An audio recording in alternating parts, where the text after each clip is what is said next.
সুপ্রিয় গাইস, সালামু আলাইকুম। এই যে আমার সামনে দেখতে পাচ্ছেন, এটা হচ্ছে মরিচ ক্ষেত।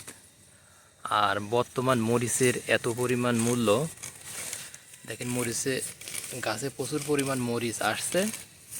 আর আমার এই যে গ্রামেরই একজন মরিচ ক্ষেত নিড়াচ্ছে, ঠিক আছে।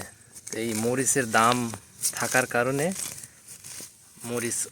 মরিচ ক্ষেত অনেক যত্ন সহকারে চাষ করার চেষ্টা করছে।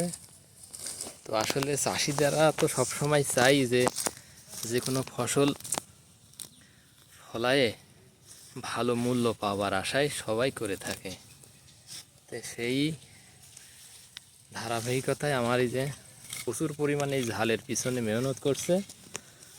তো সে আশাবাদী যে একটা ভালো দাম পাবে। কি চাচা, কেমন আছো? হ্যাঁ চাচা, ভালো আছি। তাই তে ঝালের তো মূল্য অনেক ভালো বাজারে বর্তমান। হ্যাঁ চাচা, ভালোই মূল্য অনেক। তাই কিন্তু এই যে ফুল থাকছে না, বুঝছেন?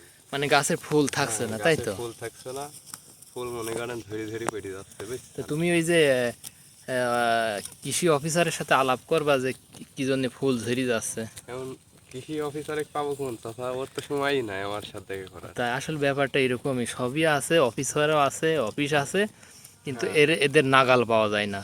এই হচ্ছে এটাই। সবচেয়ে চাষিদের আছে বড় সমস্যা। হ্যাঁ এটাই তো। তো যাই হোক, সবাই দোয়া করবেন হাল ক্ষেত সুন্দরভাবে হয় এবং সঠিক মূল্য পায়। সবাই দোয়া করবেন। ওকে, আল্লাহ হাফেজ।